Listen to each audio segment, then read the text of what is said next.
জয় নিতাই, জয় গৌর। গৌরকান্তা চ্যানেলে আপনাদের সকলকে সুস্বাগতম জানাই। আজ আমি শ্রাবণ কৃষ্ণপক্ষিয়া শ্রী কামিকা একাদশীর ব্রত মাহাত্ম্য বর্ণনা করিব। আগামী 21 জুলাই শ্রী কামিকা একাদশী ব্রত। 21 জুলাই অর্থাৎ সোমবার কামিকা একাদশী ব্রত রয়েছে। এই ব্রত মাহাত্ম্য সম্পর্কে আমরা ব্রহ্মবৈবর্ত পুরাণে যা দেখতে পাই সেটা হচ্ছে যুধিষ্ঠির শ্রীকৃষ্ণ সংবাদে এই শ্রাবণ কৃষ্ণপক্ষিয়া একাদশীর মাহাত্ম্য বিশেষভাবে পরিলক্ষণ করা যায়। মহারাজ যুধিষ্ঠিরের প্রশ্নের উত্তরে শ্রীকৃষ্ণ বলেছিলেন, একদা দেবর্ষি নারদের পরিপ্রশ্নের উত্তরে ব্রহ্মা বলেছিলেন, হে দেবর্ষি, শ্রাবণ মাসের কৃষ্ণপক্ষিয়া একাদশী মাহাত্ম্য ও ব্রতের বিধান কী? তোমায় বলছি তা শ্রবণ করো। ওই একাদশীর নাম কামিকা একাদশী। ইহা পালনে বাজপেয় যজ্ঞের ফল লাভ করা যায়। গয়া, কাশী, নৈমিষারণ্য, পুষ্কর প্রভৃতি তীর্থে বসবাস ও স্নানের যে ফল পাওয়া যায় তা এই ব্রত পালনে পাওয়া যায়।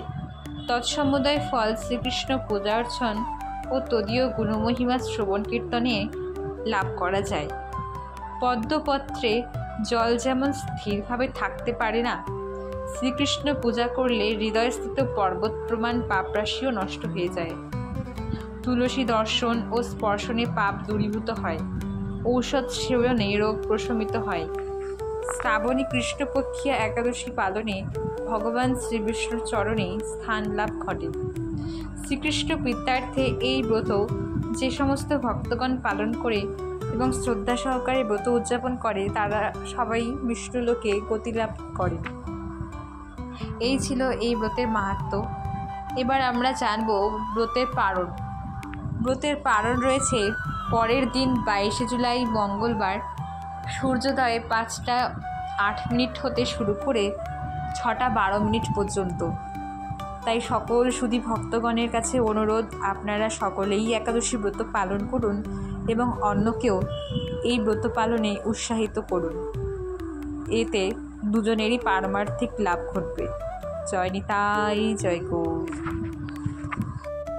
একাদশী ব্রতের পূর্বদিন অর্থাৎ দশমীর প্রাতে শয্যাত্যাগপূর্বক দন্তধাবন, স্নান, তিলক, আহ্নিক ও শ্রীবিষ্ণু পূজাদি সমাপনপূর্বক শ্রী হরিশরণ ও মধ্যাহ্নে ভগবানের নিবেদিত প্রসাদ অন্ন গ্রহণ করতে হয়।